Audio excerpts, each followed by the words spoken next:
That is the truth that's been very ஒரு தகப்பன் இயேசுவிடத்தில் தேடி வருகிறான். A father goes to Jesus எப்படியாகிலும் தன்னுடைய மகனுக்கு விடுதலை வேண்டும். because he wants his son to be delivered. அவனை கொண்டு வந்து என்ன செய்றார்? சீசர்களிடத்தில் கொடுக்கிறாரு. அங்க பாத்தீங்கன்னா சீசர்களால அவனை சுகப்படுத்த முடியல.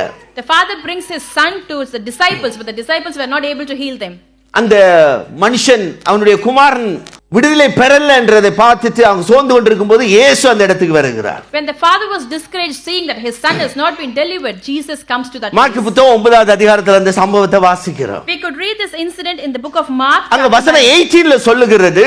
In verse 18 it says. அவன் சொல்லுகிறான், எங்க பிடித்தாலும் அந்த பிசாசு என்ன செய்யுது? என்னுடைய மகனை போட்டு அலைக்கழிக்கிறது. He says whenever it seizes him, it throws him to the ground. உம்முடைய சீசரிடத்துல கொண்டு வந்து அவர்களால அது என்ன ஆயிற்று?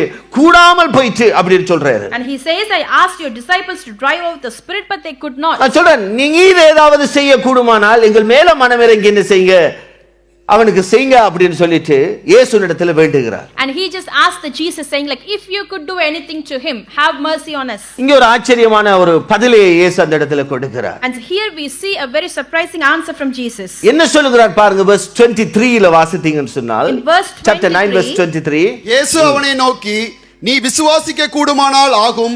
நீ விசுவாசிக்க கூடுமானால் ஆகும் என்று சொல்லுகிறார். And he says everything is possible for one who believes. நல்லா கொஞ்சம் யோசிச்சு பாத்தீங்கன்னா அவன் விசுவாசித்து தான் வந்திருக்கான். எப்படியாவது தன் மகனுக்கு சுகம் வேண்டும். Just think about it. Only with faith he has come there that his son has to be delivered. அவன் அற்புதத்தை பெறுவதற்கு தான் அந்த இடத்துக்கு வந்திருக்கிறான். He has come there to. ஆனா அவனை பார்த்து ஆண்டவர் சொல்றாரு, நீ விசுவாசிக்க கூடுமானால். But the Lord is looking at him and saying, if you believe, it is possible. நல்லா புரிந்து கொள்ளுங்க இதைத்தான்.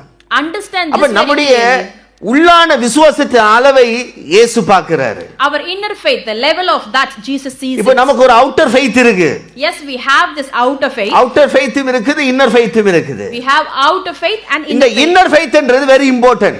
Inner faith, it's very important. இப்போ நாம வந்து கூட்டத்துக்கு இந்த அற்புதத்தை பெற வந்தேன்னு சொல்லிட்டு நம்ம வந்து இந்த இடத்துல இருந்தாலும், Yes, even though we இந்த வெளி தோற்றத்தை நாங்க பார்க்கலாம் பாருங்க. we would be able to see the outer faith. ஆனா உங்க உள்ள இருக்கிற விசுவாச அளவை தேவன் பார்க்கிறார். But the Lord sees the level of your inner faith. என்னுடைய வாழ்க்கையில இயேசு அற்புதங்களை செய்ய முடியும் என்கிற அந்த ஒரு உள்ளான ஒரு எதிர்பார்ப்பு.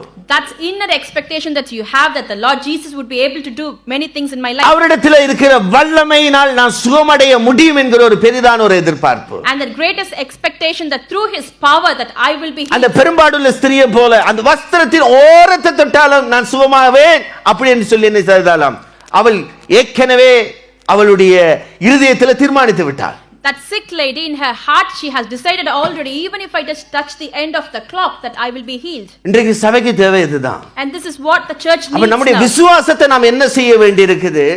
கொஞ்சம் அனல் மூட்ட வேண்டியிருக்குது. What we need to do, we need to fan the flame of our faith. நம்ம அற்புதங்களை பெற விரும்புறோம், சந்தேகம் கிடையாது. Yes, we want to receive the blessings, there is no doubt about it. தடையா இருக்குது, தாமதமாகுது என்று சொல்லும் பொழுது, But if it has been blocked or இந்த delayed, விசுவாசத்தை நான் எப்படி வளர்க்க முடியும்? how will I be able to இந்த increase my விசுவாசத்தை faith? வளர்க்கிறதுக்கு நான் என்ன செய்ய முடியும்? What should I do in order to நல்லா increase புரிந்து my கொள்ளுங்க, faith? நான் பேசுகிறதுனால அல்லது சொல்லி உங்களிடத்தில் விசுவாசத்தை என்ன செய்ய முடியாது? ஊத்த முடியாது. Just understand this very clearly. Because I am talking or sharing things with you, I cannot. ஆனா வேதம் தெளிவாய் சொல்லுகிற ஒரு சத்தியம், But the truth that the Bible very விசுவாசத்தை clearly says, வளர்க்க கூடியது தேவனுடைய வார்த்தை தான். it is the word of God that will increase your faith. ஏற்கனவே நான் சொல்லி இருக்கிற சுமித் விக்கில்சத்தை பற்றி. I have said to you already about Smith. சாதாரண ஒரு பிளம்பர் தான் அவரு. Just an ordinary plumber. ஒரு சாதாரண ஒரு படிப்பில்லாத ஒரு மனுஷன் தான். Just an uneducated man. ஆனா அவர் இந்த வேதத்தை தவிர வேற எந்த புத்தகத்தை படித்தது இல்ல. But he has not read any other book apart from half an hour-க்கு one time என்ன செய்வாராம், இந்த பைபிள் எடுத்து ஒரு அதிகாரத்தை படிப்பார். Every half an hour once he will open the Bible and read a chapter. அவருடைய விசுவாசம் வளர்ந்ததுக்கு அவர் சொல்லுகிற காரணம் அதுதான். The only reason for his faith to be increased is அப்போ நம்முடைய விசுவாசத்தை வளர்க்க கூடிய வார்த்தைகள் இந்த வேதத்துக்குள்ள இருக்கிறது. So this Bible has got all the words that will improve our faith. சொல்லுகிறபடி விசுவாசம் கேள்வினால வரும், கேள்வி தேவனுடைய வசனத்தினால தான் வரும். As we read in the Bible, the faith comes as we hear and it comes from the word of the God. அப்போ இந்த வேதத்தை நாம் எந்த அளவுக்கு நாம் தியானிக்கிறோமோ, பார்க்கிறோமோ, விசுவாசிக்கிறோமோ, எந்த அளவுக்கு இந்த வேதத்தோட வாழ்கிறோமோ அந்த அளவுக்கு உங்களுடைய விசுவாசத்தை நீங்க என்ன செய்ய முடியும்?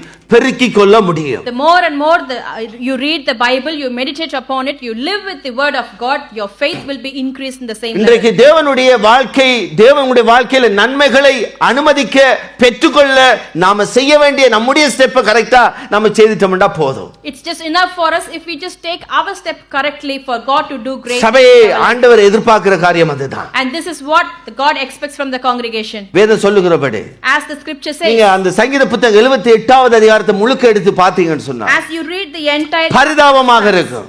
78, it is ஆண்டவர் அவ்வளவு அற்புதங்களை அவங்களுடைய வாழ்க்கையில செய்கிறார். Lord has done greatest miracle in their lives. ஒவ்வொரு அற்புதங்களும் அதுவரைக்கும் செய்ய அவர்கள் கண்களால் பார்த்திராத அற்புதங்கள். Each and every miracles that God have did. சரித்திரத்திலே நடக்காத அற்புதங்களை இஸ்ரவேல் ஜனங்களுக்காக கர்த்தர் செய்திருக்கிறார். And the miracles that have never happened in the history God has. ஆனா அங்கே வசனம் சொல்லுகிறது அவர்கள் தேவனை கோபப்படுத்தினார்கள். But the verse says that they have limited the Holy One of Israel. தேவன் அவர்களை அந்த அற்புதத்தை செய்யாதபடிக்கு தேவனை விசனப்படுத்தினார்கள். They just grieved God so that he could not do any good thing. நல்லா புரிந்து கொள்ள வேண்டிய ஒரு காரியம் அதுதான். That's something that we need to understand. அப்ப நம்முடைய வாழ்க்கையிலும் நாம் விசனப்படுத்தி அவரை கோபப்படுத்துவோம் என்று சொன்னால், even in our life if we grieve him or make him angry, நிச்சயமாக அது உங்களுடைய வாழ்க்கையில நன்மையை கொண்டு வராது. Definitely it will not bring goodness in your life.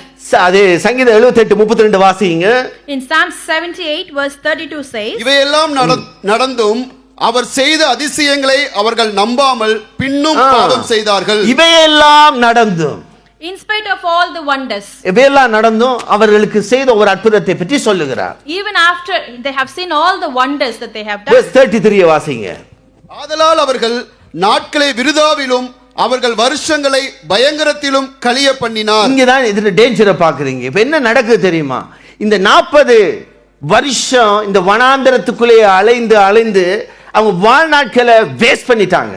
And this is where you will see the danger. They've been just roaming around in the wilderness for like 40 years and they have made their days futility. இன்றைக்கு நம்ம சபையில் இருக்கிற தேவ பிள்ளைகள் எல்லாருமே நான் பார்க்கல, எல்லாரிடத்திலுமே அந்த அற்புதங்களை பெற்றுக்கொள்ள வேண்டும் என்கிற விசுவாசத்திலிருந்து பெற்றுக்கொண்ட வீதம் கம்மி தான். இந்த சபை மட்டும் இல்ல, எந்த சபைக்கு போனாலும். Not only this congregation but any other church that I go to, the number of percentage of people that's waiting for the miracles is like very less. உங்க வாழ்க்கையில இரட்சிப்பில எவ்வளவு உங்களுக்கு நிச்சயம் இருக்கிறதோ, how much of assurance that you have in your salvation, உங்க வாழ்க்கையில தேவன் தந்த அபிஷேகத்தில் எவ்வளவு நிச்சயம் இருக்கிறதோ, how much of assurance that you have in the anointing, அதே அளவுக்கு உங்களுக்குள்ள விசுவாசம் இருக்க வேண்டும். உங்க வாழ்க்கையில டெய்லி கர்த்தர் நன்மைகளை செய்ய வல்லவர் என்கிற விசுவாசம். the same level of faith that you have in your life that God is able to do great miracles.